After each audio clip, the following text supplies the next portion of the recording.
Hey guys, welcome back to another episode of The Ladder. The sky is cloudless, and the noontime sun is beating down on the hard concrete when we leave the cafe. It's far from unbearable, but it's enough to put most people in a fickle mood or make them vulnerable to catch something. No wonder we have staff members going AWOL lately. Not to mention my boss's mercurial moods. Mercurial moods. Okay, I can't believe I'm saying this, but I want our usual cloudy weather back. For all the gripes about the unpredictable weather, though, the streets of Luxburn remain constantly busy.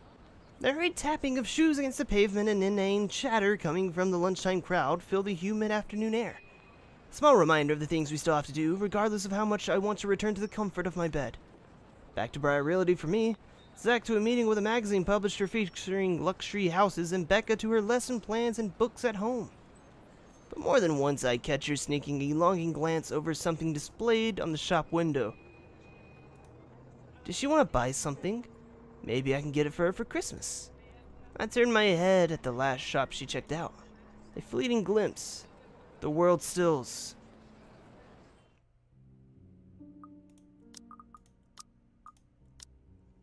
Okay. She looks at me, eyes hollow, gaze piercing, and boring into my very soul, like a set of chains to keep my whole body still.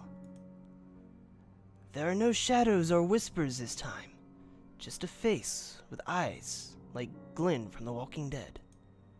Only a plea, a hum, low and indistinct, compelling me, beckoning me, intent on dragging me to the void beyond the glass.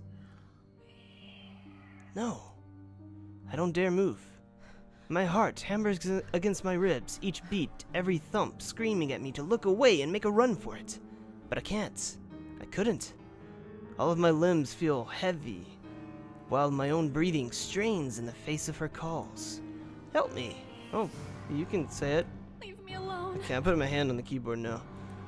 Her mouth is stretched in a grin wide and unpleasant. The panic building up in my chest forces me to take a tentative step back. I try not to stare at the decaying flesh, the blood streaming from the gaping wounds on her arm, or nailless fingers, same thing. I don't want this. Not like this. Not after what I got for Papa. No. Wait, what? Stop. Leave me alone. Oh, please don't do that. Her face contorts and she lets out a wail, sharp and utterly unforgiving. Rage. There's only hatred and bitterness, as if there's a notion of turning away from her is an offense in itself. Please! I don't want this! Oh. Before I knew it, I'm stumbling backwards my own throat, hoarse from the screams I didn't even notice already coming out of my mouth. The back of my feet catches on a loose stone, sending me sprawling on the grounds. The rustling pain completely jolts me out of the haze, blurring my mind. For a little while, my surroundings appear unfamiliar until Becca's face swims into my vision. A look of concern is on her face, and her hands are gripping my arms tight. Even Zach appears beside himself, and with a worry, while he stands behind her, acting as a shield against the small crowd of onlookers already forming around us. What happened? I fell. Bella, you okay? Yeah. My mouth opens and closes, but nothing comes out. The words refuse to form. Only an impulse, I sneak a swift glance at the display window. She's gone. Yet the foreboding feeling hasn't left me. My hands are shaking as I push myself off the ground, my weakened limbs relying solely on reflex and muscle memory. Something icy has made its home in the pit of my stomach. I want to throw up anything to get the wretched sensation out. You are screaming. Zach, call someone! No, don't. I'm good. I'm good. I need to get to the office. Rose, the floor plans. Someone's going to pick it up. I'll see you later. Careful. Don't stand up yet. Stay put, Isabella. Zach, you watch over her for me. I'll call for someone. I attempt to smile to put her at ease, but it likely comes off as a grimace. Gently, I push her hands off my shoulders. My knees are still trembling, but I can stand. Leave. Leave me. Stay away. Away. The humidity's stifling. Everyone's stares are unnerving, and Becca and Zach's concerns are suffocating. I don't want to be here. No more. I break into a run. I dash, and this apartment's still filthy. There's clothes, there's tank tops and undies, and still cups of ramen. I wish I haven't left my bed this morning. The clock still says 5 o'clock, though. I just want to point that out. Here, with the occasional drips of water on the sink and whirring of the fan blades to keep me company, it's easy to fall into a cycle of negative thinking. But even with the clutter to keep me company, the room still feels a whole lot bigger than usual. I hug my knees closer and a group passes by outside. Loud. So loud. If only there was a way to tune everything out, to keep my head from replaying every image, every sound of her. Her screams, her awkward gait as she reaches for me, her bone-chilling smile, her pleas for enough. That's enough. A shiver passes over me, though it's not from the hair that's still damp against my back, nor the draft that enters the room from the windows I've left open. My gaze shifts over to the letter sitting on the coffee table. Its edges flutter inconspicuous, what the fuck, unconsciously, what the fuck you words, as the wind touches it. Funny how an ordinary-looking piece of paper can bring this much trouble. The impulse to throw it away or rip it to pieces is still there. I can easily do it, but what after that? What? Will she leave me? What about those people who've already seen it? Will they be okay? The uncertainty gnaws at me.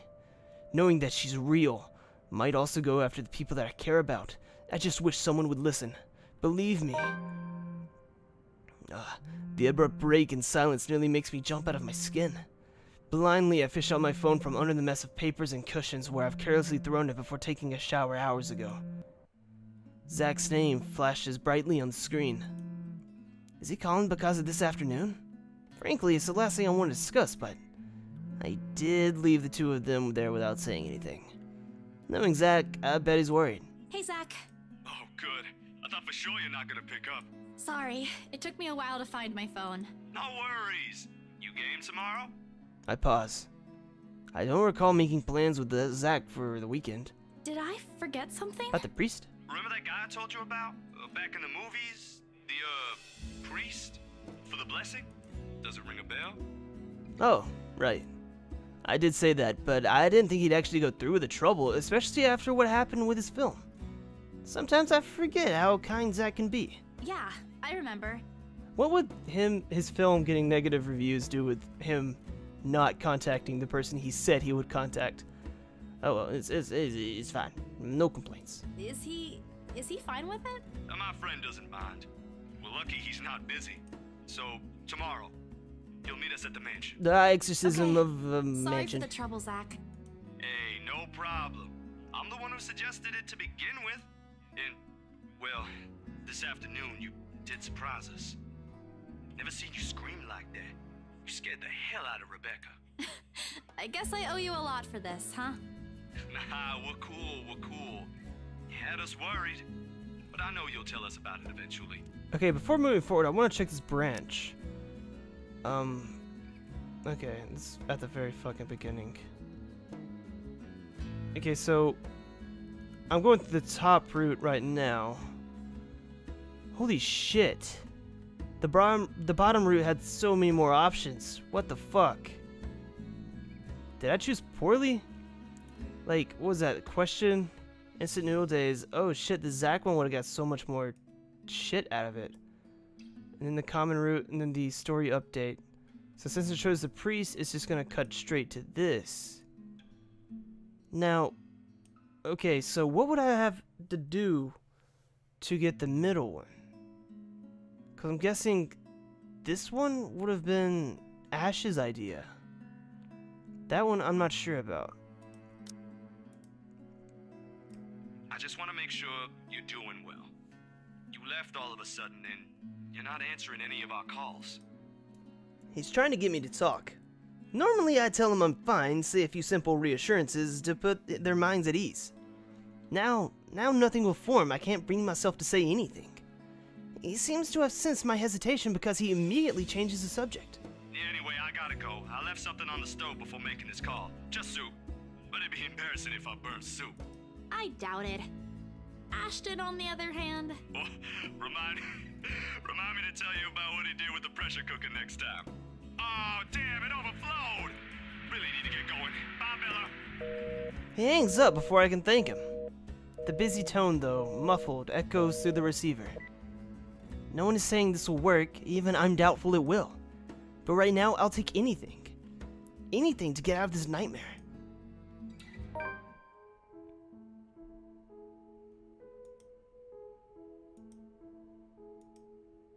I'm just gonna keep clicking until something happens. Huh. October 23rd, Sunday. Okay, the story get updated. Let's see what the tree has for me. Okay, yeah, it skips so much. Holy balls. I want to know what that bottom would be like. Shit, I'm gonna have to go back. Looks like I'm starting to close in on Isabella's story just a little bit more. But, well, never mind. I guess you'd get that, I guess, if you go through the Ashes route. But also that. You're missing a lot as well. Oh well. Morning dawns bright and clear the following day. Although the air still feels muggy and I miss the chilly autumn weather, it's one of those rare weekends when I'm up even before my alarm rings. If it wasn't for Zach's call last night, I'd probably sleep in. When 9 a.m. rolls around, I'm already on my way to Ermengarde Mansion. To think that I'd have to go back again, I'd be lying if I said I'm excited. I don't have to anymore. Rose happily gave me my paperwork duty when I volunteered. We're on the last phase of the sale, too. Well, almost. Papers to sign, documents to finalize, various other legalities to settle with the current owner, and all that still. Never mind that its new owners want everything done within the week, when the process typically takes more than that. They want it done, we'll get it done. I really don't understand rich people. But money can do wonders. I won't be surprised if they'll be able to push the process just a little more, like what they did to secure the house. The point is, oh dude, my PS4 just scared the fucking shit out of me. Holy shit, like the TV dimmed out because I haven't touched it for a while, and then it just let me know that the controller turned off, and oh my balls just went into my stomach. The point is, I'm under no obligation to return to the house anymore. Renting is an option, of course. I can now move on to another property and forget everything. However, at the end of the day, it's always my conscience that wins. What if something happens to those who've seen the letter? Ash, Zach, Becca, Miss McCall, the Wrights? I think it will follow me to my grave. The mansion looms as we approach. Whispers welcoming me back. Shadows calling. I hope this is the last time. Hey, priesty friend. They are engaged in a quiet conversation when I find them in the mansion's front gardens. But even with familiar company, it's impossible to feel at ease here.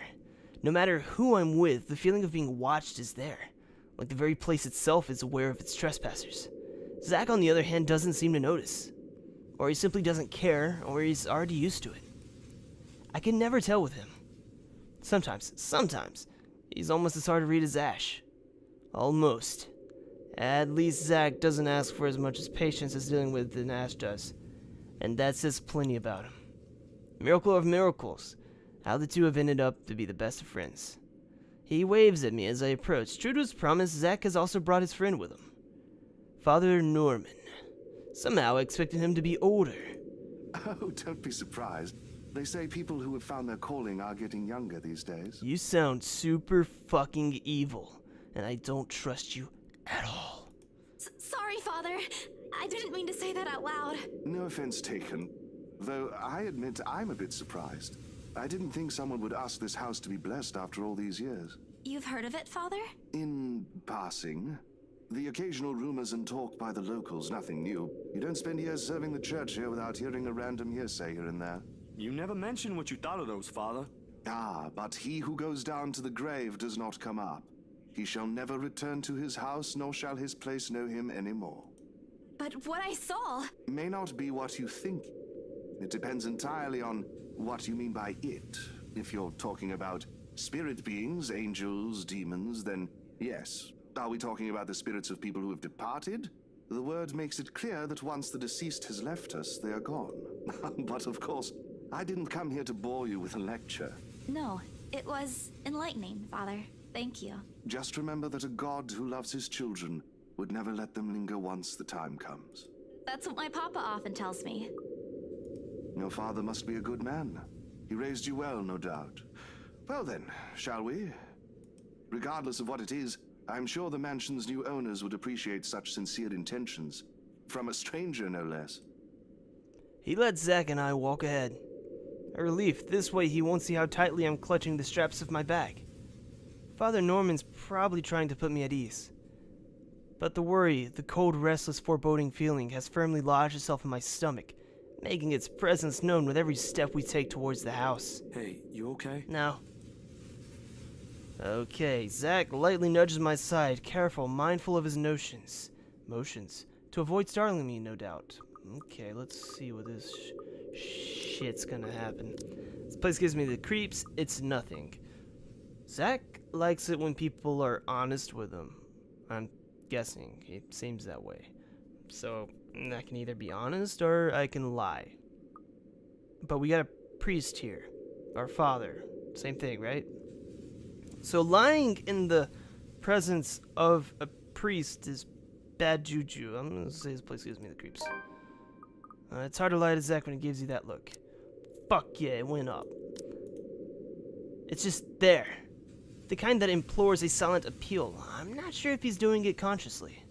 Another breeze blows and I try not to shiver. I try not to listen to the voices that may or may not be there. Ugh, this place really gives me the creeps. It doesn't seem more than an ordinary house to me, though. Damn, I should have brought my camera with me. I saw a few areas that'd be good for a shoot. You think the new Then owners what the will fuck is that allow on it? your back? What'd you bring? Shh! What if you catch something? Or someone in one of the pictures? It just means they want to be seen, doesn't it? Don't ask for it. It's not like we can stop them if they do. You're really not helping, Zack. All right. Sorry. Don't worry. I don't think whatever's inside this house will do anything. I'm here, yeah? I'll take care of them. Or I think I can. You're not that scary, but thanks. I'll be sure to run behind you if I see one. Ridiculous talk, though. The temporary reprieve it lends is more than welcome. He offers me a smile in return, the least he could do. And with a slight notion of his head, he gestures for us to move ahead. Wait, let me reread that. And with a slight notion of his head, he gestures us to move ahead. He said twice, it rhymed, while my own fears are left forgotten for the time being. The things inside my bag clatter softly against each other while I rummage for the keys to the mansion. What the fuck she got inside her bag? A bunch of bottles? I should have heard the telltale jiggle by now, but didn't I put it in my bag last night? Seconds later, I'm sitting on my heels, and one after another, I'm taking out everything from every pocket, every slip. It'll be a pain to put everything back later, but I'm sure it's just under these nothing. Oh man, of all the times to Is forget. something the matter? Yeah. No, I'm sorry, Father. I think I left the key. Let's go through a window. No use coming up with any excuses, and right after they've taken the time to go this far away from the city. With every sigh, I grab the door handle, pull myself up, and with a string of apologies ready at the tongue tip of my... Careful, Bella! We've spoken with the current owners. Well, technically, you're not yet the owners. There's this brief moment of confusion, and then I'm falling. The momentum of the door swinging open pulls me back, first into the mansion's foyer, before I can make sense of what's happening. Ow, my back. What the? Isabella? No time to nurse my bruised back or make up excuses because the next thing I know, Zack's gently pulling me up right by my arm. Rose looks down at me with a mixture of apprehension and something I couldn't quite place. I'd say it's a relief, but... sheesh. Good going, Isabella. Right after you volunteered to work on the papers. And standing right behind her... Ma'am Hannah! Mr. Wright! Oh, Isabel. We always meet in the most interesting circumstances. A complete understatement, darling. What are they doing in my house? Wow, Dick. Abruptly, he waves his hands at Zack and Father Norman with their presence as slight against his own. I thought you said you wanted to do paperwork duty. What are you doing here? Exorcisms. Like a deer caught in the headlights. Unfair, Rose. That's putting me on the spot. And it leaves me with no other choice but to answer. The reason why I'm here? Well, spit it out, Lily. We don't have all day. I'm just here to make sure everything is fine before you move in. I'm so sorry, Mama. You said I'll go to hell if I lie. I likely will after this, but there's no other way. Well, it isn't entirely a lie. I'm here to make sure no one disturbs them after they move in. It just so happens that I'm checking for and trying to drive away its paranormal variety. Oh? The house appears impeccably fine to me. Mr. Wright shifts his eyes around in a careful manner as he's looking for faults in every crevice of the house. The grin on his face, though, when he returns his attention to me is similar to the way my Kuya, Jordan, had often given me when he was up to something. Usually a scare prank that inevitably ended in me crying. I never did forget the way my brother sneered at me then. A part of me thinks that, perhaps, if I hadn't been the object of his mischief in childhood, I would have grown a little braver. Come on, little Lily. Lying doesn't do that cute little face any justice. I'm a very patient man. Now, why are you really here? Exorcisms, man. Right now, in the face of almost identical expression, perhaps even crueler than what I'm used to, the lie I told falls apart. The truth is, I was just thinking we could have the house blessed before move-in day. And why would we ever need to have this house blessed? For luck and protection. We could say that since they gave us that nice little envelope the other day, we wanted to give them the best customer service we could provide. And that includes the blessing package, which is tier 1, tier diamond, I should say. Yeah, that would work, right? I shrink under his scrutinizing gaze. For a second, I think that he'll start shouting at me. Instead, he laughs. Not the mocking, jeering kind, but one wondering if he's hearing things right. I'd say he was amused, but I honestly couldn't understand what it was so funny that I just said. Was it really that weird? Wasn't it a custom here? I wish Becca was here to explain stuff like this. That's rich coming from you. When we saw Devlin Court, you didn't. It's a small custom back home. I thought it would be nice to do something that would bring positive energy to the mansion since this place has been empty for years. And the papers, Isabella?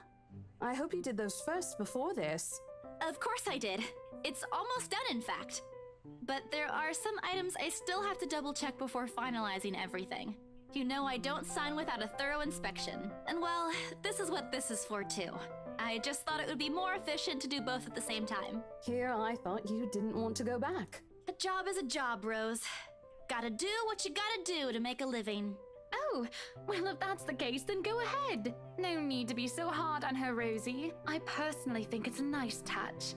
I was actually thinking of the same thing, but you beat me to it. Darling, Buttercup, please. You know these things don't work. No offense meant to the holy man, of course. That does not explain the though.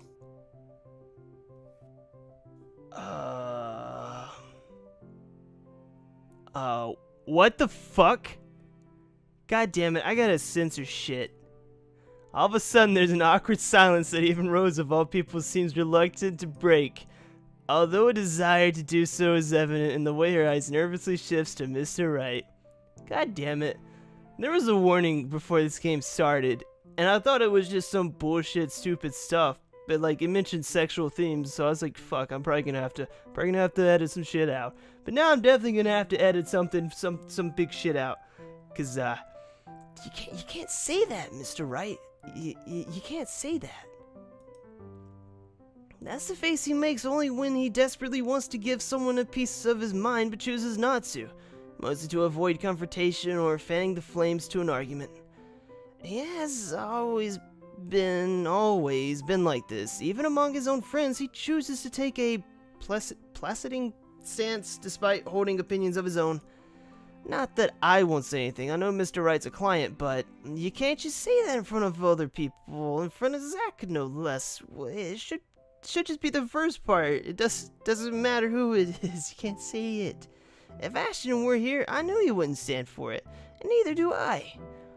There was a reason why bullies back home never touched my younger brothers again after I gave them a taste of their own medicine. He might be inches taller than me, but I'm pretty sure I can land a hit or two. Maybe.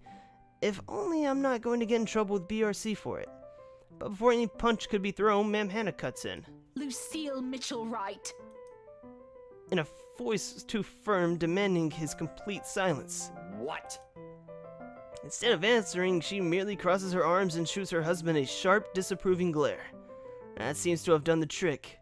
He immediately shuts his mouth, not before muttering a few inaudible words under his breath. What the fuck? Is this under branching tree? What choice did I have here? Oh, the, gives me the creeps. Okay. It seems I am almost done with her. Never mind, it seems that there's still a good bit to go. At this, Ma'am Hannah could only sigh and shake her head. Oh, give it a rest, love. Do you have a better idea? Who knows? Positive energy might even give us what we've been waiting for. Or some peace. Let them do their job.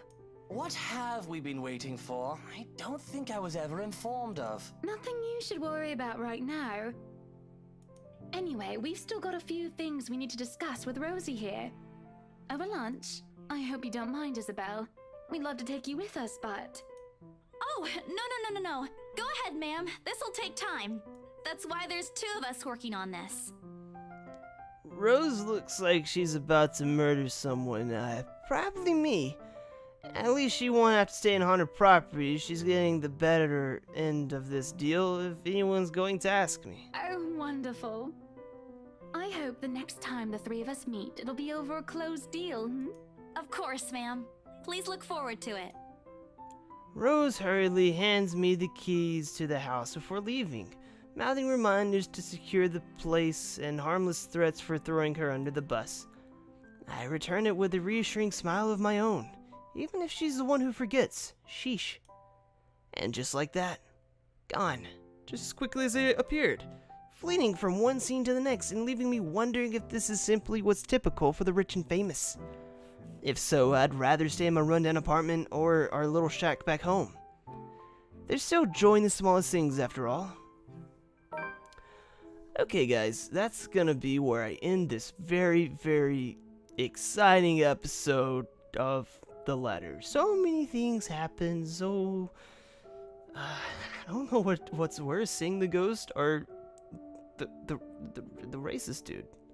I mean, ghosts suck, but racism really sucks. Anyways, thank you so much for watching, and I'll see you in the next one. Let's see, how long will it take? Maybe I can get it done in one video, maybe a little bit longer though. Anyways, thank you so much for watching, and I'll see you in the next one. Have a good one. Bye-bye.